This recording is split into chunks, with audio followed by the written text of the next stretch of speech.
Continuamos pues con esta lectura del libro de los Hechos de los Apóstoles. Hoy vamos a ver esta parte en el capítulo 8 de este libro.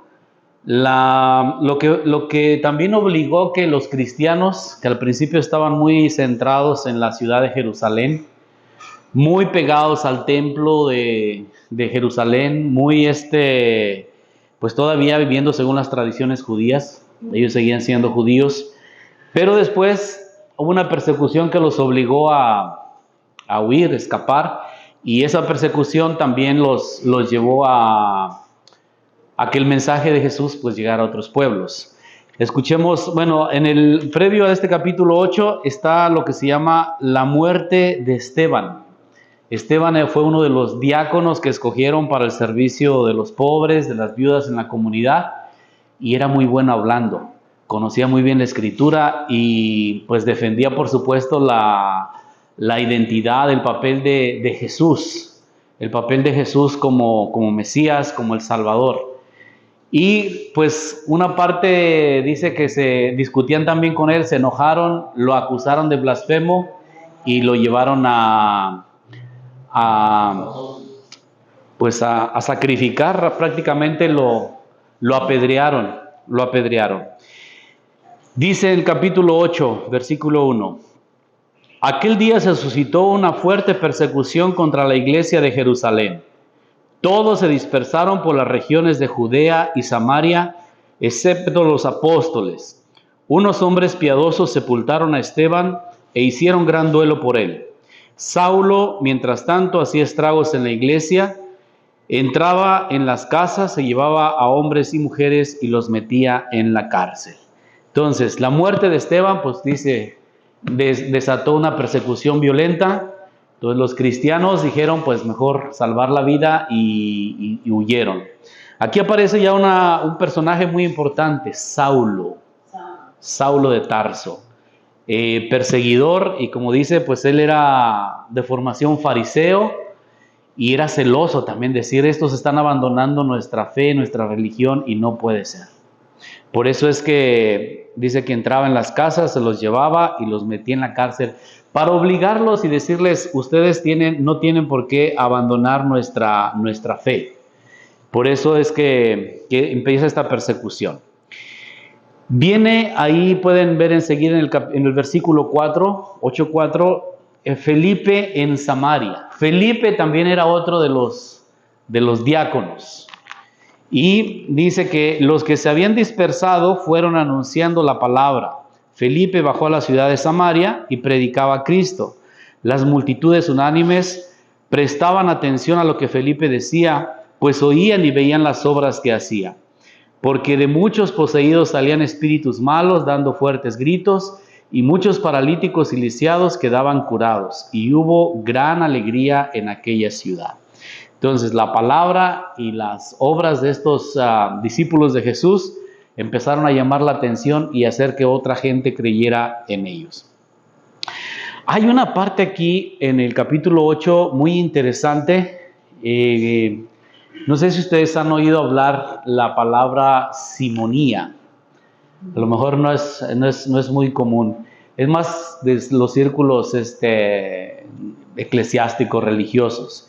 Simonía es cuando alguien usa la religión para enriquecerse, para hacer negocio. Y dice, ¿cómo es esto? Hay una historia aquí interesante de Simón el mago y Felipe. Miren lo que pasa. Había un hombre llamado Simón, que desde tiempo atrás había estado haciendo magia y tenía atónita a la gente de Samaria, pretendiendo ser él mismo un gran personaje. Todos lo seguían desde el más pequeño al más grande, diciendo, este hombre es el gran poder de Dios. Lo seguían porque durante mucho tiempo los había asombrado con su magia. Pero cuando creyeron a Felipe, que les predicaba la buena nueva del reino de Dios y del nombre de Jesucristo, todos, hombres y mujeres, se bautizaron. Incluso Simón creyó y no se separaba de Felipe, viendo con asombro los grandes prodigios y señales que realizaba. Entonces andaba con él. Cuando los apóstoles que estaban en Jerusalén se enteraron de que Samaria había recibido la palabra de Dios, enviaron a Pedro y a Juan. Estos bajaron, oraron por ellos para que recibieran el Espíritu Santo, porque todavía no habían descendido sobre ninguno de ellos, solamente habían sido bautizados en el nombre del Señor Jesús. Entonces les imponían las manos y recibían el Espíritu Santo. Pero Simón, aquí viene lo que les quiero decir, Simón, al ver que por medio de la imposición de las manos de los apóstoles recibían el Espíritu, les ofreció dinero, diciendo, denme también a mí ese poder, para que aquel a quien yo imponga las manos reciba el Espíritu Santo. Entonces Pedro le respondió diciendo, quédate con tu dinero para tu perdición, pues pensaste que con él adquirirías el don de Dios. No tienes parte ni lugar en este asunto, porque tu corazón no es recto ante Dios. Conviértete de tu maldad, pídele a Dios para que te perdone las intenciones de tu corazón. Porque veo que estás en hiel de amargura y en lazos de iniquidad. Simón respondió, rueguen ustedes por mí al Señor para que no me suceda nada de lo que me han dicho. Los apóstoles, después de haber dado testimonio y comunicado la palabra del Señor, regresaron a Jerusalén anunciando la buena nueva en muchas ciudades. Entonces, Simón quiso comprar. Dice, pues, ¿cuánto me dan para que yo también tenga ese poder? Pero él veía más un negocio, más que un ministerio o un servicio. Y de ahí viene esa palabra de simonía, algo de simoniaco, precisamente de Simón. Luego viene este pasaje bueno, y aquí también es interesante esto, hago mención. Pedro dice que cuando escucharon que en Samaria también habían recibido la palabra, Pedro y Juan van a ver y van a, por supuesto, también a orar por ellos. Pero ir a ver también es porque es algo nuevo. Ellos estaban acostumbrados, no sé, a su pequeño círculo, a la familia, a sus compañeros que se juntaban en el templo. Pero hablarle a otros pueblos era algo diferente. Y es ahí donde empieza a cambiarse la mentalidad de estos apóstoles. Viene la experiencia también de Felipe con un etíope, dice que era ministro de Candaces, reina de Etiopía. Va en un carro, probablemente tirado por animales, en una carreta, y dice que iba leyendo al profeta Isaías. Y por alguna razón Felipe iba caminando con él y dice, bueno, ¿entiendes lo que lees? Dice, no, explícame de quién está hablando Isaías, del mismo o de otro. Y Felipe aprovecha, se sube, le anuncia la persona el mensaje de Jesús, y cuando llegan a un lugar donde hay agua, le dice, bueno, ¿qué impide que yo pueda bautizarme? Esta experiencia también es como el proceso que hacían todos los que querían ser cristianos. Primero, pues, conocer a Jesús, creer en Él, y luego bautizarse. Este orden se ha cambiado un poquito para nosotros, porque si se fijan, hoy en día primero se bautiza y luego creemos, pero se bautiza en función de que los papás son los que creen y los que aceptan la responsabilidad. Si no, no se bautizarían a los niños. Entonces, esta experiencia de Felipe, no me detengo mucho ahí, es como un modelo, un ejemplo de catequesis, de cómo se enseñaba la palabra y cómo una vez que se acepta y que se cree, entonces se recibe el bautismo, no al revés. Una pregunta. Todos los apóstoles que ya les iban a hablar a Jesús, todos, la mayoría eran judíos, ¿verdad? Todos eran judíos. Los 12, bueno, incluyeron a Matías después, pero todos eran judíos. Y a todas las personas a los pueblos alrededor que iban a hablar de Jesús, todos eran judíos. Al principio sí, pero ahí es donde quiero que entendamos, porque nosotros a veces, pues, me gusta conectar esta historia de los Hechos de los Apóstoles con la historia que vivimos hoy, la forma en que entendemos la fe. Eso es lo que más quisiera yo resaltar en esto, porque a veces cerramos el círculo, pensamos, es que la iglesia es solo esto, es que Jesús es solamente para estas personas, y no nos abrimos a otros grupos, otras naciones, otras culturas, otra forma de vivir la misma fe. ¿Y los judíos no lo querían? Sí, pues ellos eran pues Pedro, Santiago, Juan, todos eran judíos. Por supuesto que no todos. No todos lo aceptaron. Y viene aquí un rompimiento, después lo vamos a ver enseguida. O sea, uno puede decir, es que eso es un pensamiento que a veces ha hecho un poco de daño cuando uno mete en el mismo grupo a todos. Por supuesto, una parte no aceptaron y hasta la fecha no aceptan que Jesús sea el Hijo de Dios, el Salvador. Pero, pues de ese grupo, empezando por los 12 apóstoles, ellos sí lo reconocieron y lo aceptaron. Entonces, pero viene una apertura. Ya Felipe hace este trabajo. Pedro también, aquí viene más adelante su experiencia que hace con un Cornelio, el centurión, en el capítulo 10. Pero en el capítulo 9 de los Hechos de los Apóstoles, viene una historia muy importante, también esencial en los Hechos de los Apóstoles, que se llama la vocación o la conversión de Saulo. Saulo. ¿Quién era este Saulo? La misma personalidad de Saulo fue la que, o sea, su forma de ser y también sus orígenes donde él creció, hicieron o influyeron para que esta comunidad que empezó así cerrada, pequeña en Jerusalén, se abriera. Porque Saulo era judío, de formación farisea, era celoso de su religión, de su fe, y por eso perseguía a los cristianos, los metía en la cárcel, los convencía para que no abandonaran la fe. Para él era que estaban abandonando la fe. Viene este encuentro, esta experiencia que él mismo narra en sus cartas, y aquí en los Hechos de los Apóstoles se narra en 3 lugares diferentes.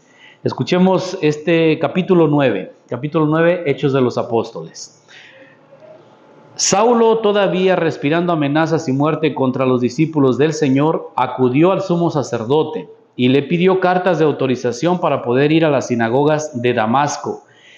Y si encontraba algunos seguidores del camino, hombres y mujeres, llevarlos encadenados a Jerusalén. Entonces, Pablo está bien metido en perseguir a los cristianos. Aquí interesante también, fíjense cómo todavía no se llaman cristianos. Dice, si encontraba algunos seguidores del camino. Seguidores del camino. Ese fue como de los primeros nombres que se les dieron. Nazarenos, por seguir a Jesús de Nazaret, y luego seguidores del camino. Pero mientras iba de camino, ya cerca de Damasco, de repente apareció a su alrededor el resplandor de una luz del cielo. Cayó a tierra y escuchó una voz que le decía, Saulo, Saulo, ¿por qué me persigues? Él respondió, ¿quién eres, Señor? Y él le dijo, yo soy Jesús a quien tú persigues. Pero levántate, entra en la ciudad y se te dirá lo que tienes que hacer. Los hombres que lo acompañaban se quedaron atónitos porque oyeron la voz, pero no vieron a nadie. Entonces Saulo se levantó del suelo y aunque tenía los ojos abiertos, no veía nada. Lo tomaron de la mano y lo llevaron a Damasco y estuvo 3 días sin ver, ni comer, ni beber. En Damasco vivía un discípulo llamado Ananías. El Señor le dijo en una visión, Ananías. Él respondió, aquí estoy, Señor. El Señor le dijo, levántate, ve a la calle recta y pregunta en la casa de Judas por un hombre de Tarso llamado Saulo. Él está orando y ha visto en una visión a un hombre llamado Ananías que entra y le impone las manos para hacerle recuperar la vista. Pero Ananías respondió, Señor, he oído hablar a muchos de este hombre y del mal que ha hecho a tus santos en Jerusalén. Y ahora ha venido aquí con poderes de los sumos sacerdotes para encadenar a todos los que invocan tu nombre. El Señor le dijo, anda porque él es para mí un instrumento escogido. Él llevará mi nombre ante las naciones, los reyes y los hijos de Israel, porque yo le mostraré cuánto tendrá que padecer por causa de mi nombre.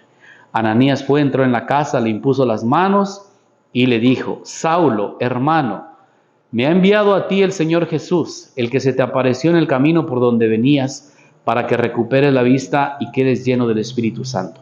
Inmediatamente se le cayeron de los ojos una especie de escamas y recuperó la vista, se levantó y fue bautizado. Después comió algo y recobró las fuerzas. Este evento fue así como un un cambio en la experiencia de la comunidad de la primera iglesia. Que el perseguidor, el enemigo de ahora, él también creyera en Jesús, pues era algo impensable, algo que no se podía creer. Aquí parece que Pablo luego cree, pero también dice que pasó 3 años, estuvo ahí con los discípulos en Damasco, luego se fue a Arabia, luego regresó, y cuando empieza a hablar, entonces él, el nombre de Jesús no le creían, decían, no, pues tú lo que quieres es encerrarnos como lo estabas haciendo antes. Pero precisamente eso se convirtió en un ejemplo, en un testimonio de la realidad, de la veracidad pues del Evangelio y de la importancia del Evangelio de Jesús, el mensaje. Algo importante con Pablo, era judío, pero no creció en Jerusalén, podemos decir, en la parte más conservadora. Él era de Tarso, Tarso era una ciudad más griega. Entonces tenía por fe judía, por formación griego, hablaba hebreo, arameo y griego y latín probablemente, porque también era ciudadano romano. Entonces este personaje, aquí lo vamos a ver en el resto de este libro de los Hechos de los Apóstoles, transformó el camino que estaba siguiendo la iglesia en ese momento. Entonces, ¿cuál fue la importancia aquí también? Les invitaba a ver un poquito de la iglesia de Antioquía. Antioquía también es una ciudad, ahora lo que es el país de Turquía.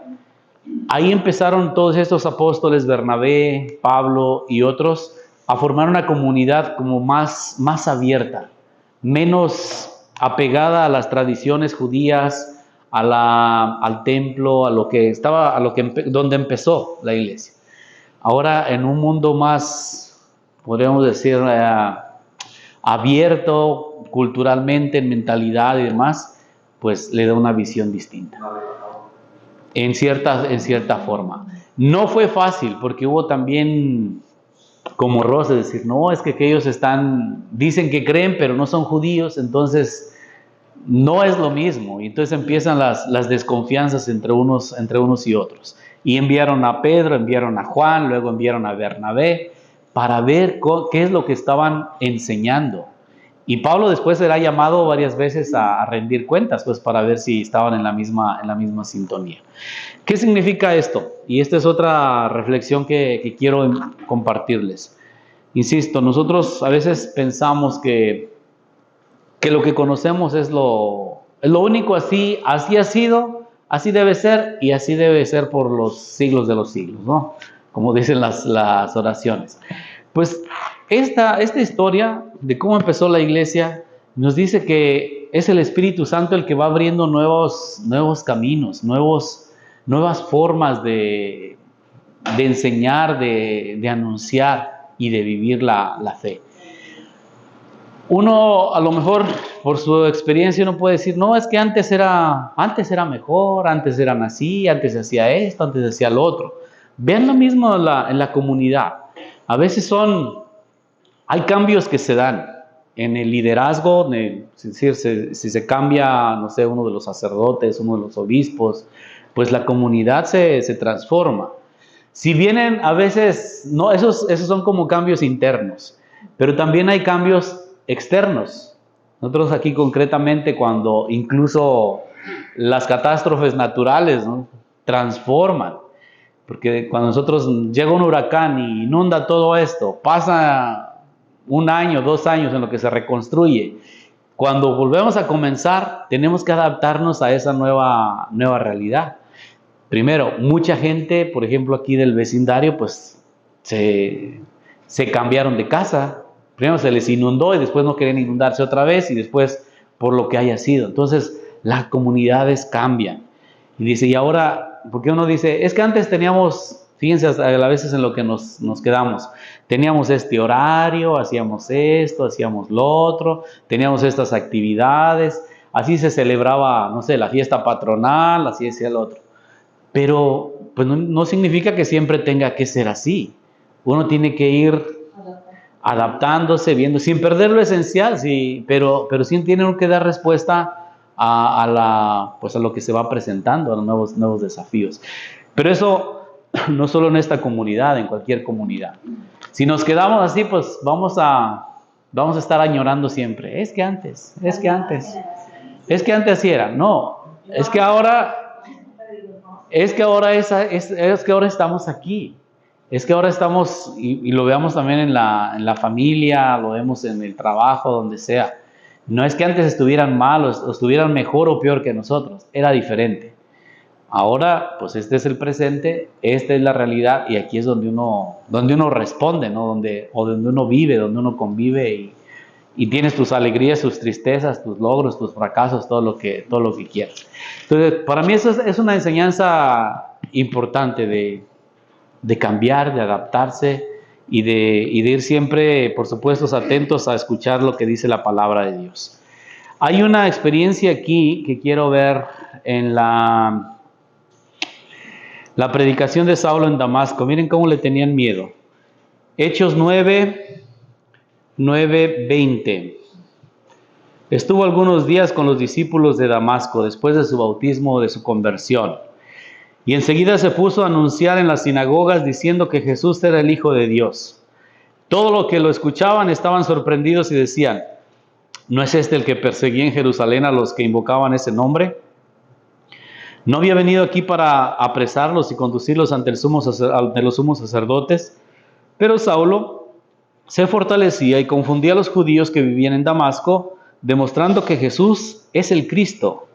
Después de muchos días, los judíos planearon matarlo, pero Saulo se enteró de sus planes, y como ellos vigilaban las puertas día y noche para poder matarlo, sus discípulos lo tomaron de noche, lo descolgaron por la muralla en una canasta.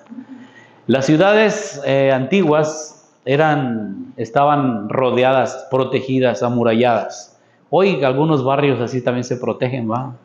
Los complejos de apartamentos tienen la puerta y todo, ¿no? En aquel tiempo estaban así. Y estaban vigilando las puertas, entonces dice que por una ventana, un canasto grandote, lo descolgaron para que se escapara San Pablo. Entonces ahí empezó su persecución y su anuncio. Después él fue el perseguido. Sí. Exactamente. Luego dice que su primera visita de Saulo a Jerusalén en el versículo 26. Al llegar a Jerusalén, intentó juntarse con los discípulos, con los cristianos, pero todos le tenían miedo porque no creían que fuera discípulo, no creían en su conversión. Entonces Bernabé lo tomó, lo presentó a los apóstoles y les informó cómo había visto al Señor en el camino, cómo le habló y cómo había predicado con valentía el nombre de Jesús en Damasco. Andaba con ellos en Jerusalén predicando valientemente en el nombre del Señor. Hablaba también y discutía con los helenistas. Los helenistas son los griegos, pero estos querían matarlo. En cuanto lo supieron, los hermanos lo llevaron a Cesarea y luego lo mandaron a Tarso. Por entonces la iglesia gozaba de paz en toda Judea, Galilea y Samaria, se edificaba caminando en el temor del Señor y con la ayuda del Espíritu Santo seguía creciendo. Entonces, la experiencia de esos personajes va dando nueva experiencia a la comunidad, los van consolidando de una manera diferente. Entonces, mi reflexión, insisto, es, veamos cómo se abren nuevos caminos. Yo no sé cómo será después, pero la misma iglesia en todos los siglos que tiene, pues ha ido adaptando, se ha dividido también, cuántos en pues, iglesias de Oriente, de Occidente, en fin, diferentes ritos, pero la fe en el fondo pues sigue siendo el mismo Dios, el mismo Jesús, el mismo anuncio, aunque la experiencia en cada parte del mundo también es diferente. Nosotros no esperemos que la forma en que nosotros vivimos, celebramos los sacramentos, la misa, por ejemplo, sea la misma en África, o sea la misma en Sudamérica, o en Oceanía, o en otros lados. Es diferente en cada lugar.